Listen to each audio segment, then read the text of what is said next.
Vou passar aqui com vocês rapidamente todas as questões da prova. Já para te satisfazer a curiosidade, quanto que é uma nota boa? Eu entendo que no primeiro fim de semana de provas, um aluno que conseguisse acertar de 5 a 7 questões é um aluno bem preparado, que domina de maneira bem minuciosa o conteúdo, que sabe lidar com os aspectos técnicos de um vestibular.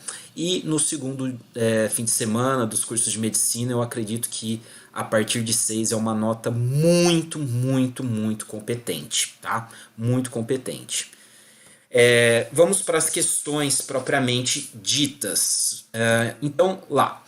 Do primeiro fim de semana, cangaço. Aí eles trazem uma foto do cangaço. Gastam tinta para imprimir a foto do cangaço, que não resolve, não ajuda em nada a resolução das questões. Só um parênteses, eu vou fazer um vídeo final mostrando em como aqueles que me acompanharam, eu pude sim acertar, indicar muito especificamente o que seria cobrado. Mas até então vamos lá. Cangaço é uma questão clássica de nível médio, né, cobrando as origens, né, o fenômeno do cangaço em suas raízes fundiárias, raízes econômicas e sociais. Depois uma questão de Revolução Russa, que vai mais para o aspecto pós-revolucionário econômico, uma questão que também não era desafiadora, não era uma questão difícil, então já temos aí uma questão de nível médio, uma questão de nível fácil.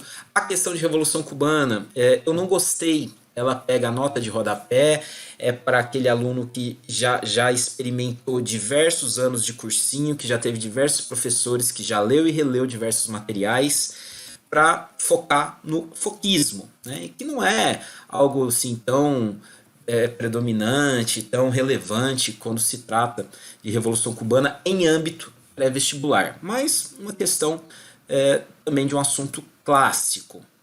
Depois uma questão patética, né, que não entendo nenhum benefício em se abordar a partir do Diário de Anne Frank. Poxa, uma obra, né, de amplo alcance, uma obra interessantíssima, de um assunto absolutamente dramático e relevante,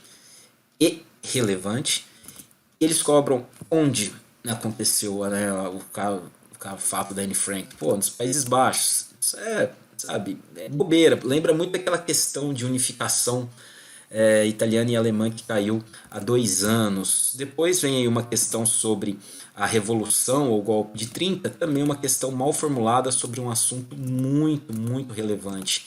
Então nós temos aí, depois de Revolução Cubana, uma questão dificílima, uma questão sobre o Holocausto de nível fácil, mas que exige muito domínio por parte dos alunos, muita atenção, e depois também uma questão de nível médio, que trata de um aspecto coadjuvante dentro de um assunto tão relevante. A questão da ditadura chilena, ela é bem colocada, o aspecto econômico, que muitas vezes é um argumento para se exaltar o regime do Pinochet, uma questão também aí de nível fácil, e depois, quando vem a de Tribunal de Inquisição, uma questão extremamente difícil.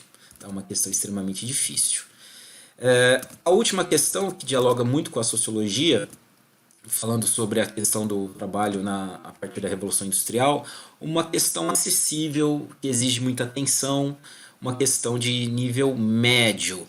A prova da UFA ela não tocou tanto na interdisciplinaridade, a prova de história, já a prova de filosofia e sociologia sim dialogou muito com outras ciências humanas, a prova de história não, ela foi muito isolada, né, muito autônoma, muito egoísta.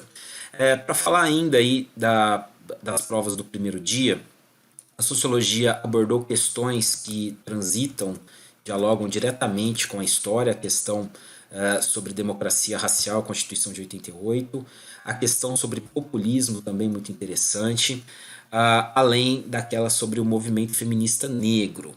Depois falamos de filosofia com Thomas Hobbes, né, que toca diretamente na questão do absolutismo monárquico. E já a questão de segunda fase, Revolução Mexicana. É um assunto clássico, recorrente nas provas da UFO, e ela não foi difícil. O que ela dificultou foi trazer termos específicos, né, os chamados planos, né, foi um monte de plano na Revolução Mexicana.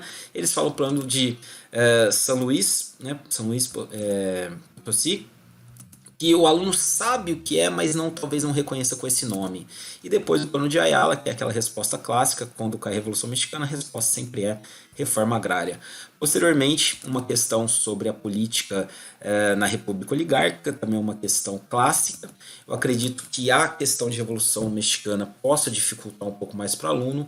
Essa segunda questão de política na República Oligárquica, ela é uma exigência necessária para um bom candidato, teria que saber. Tem aí também, né, uma questão na filosofia tratando Rousseau, que dialoga muito com o iluminismo,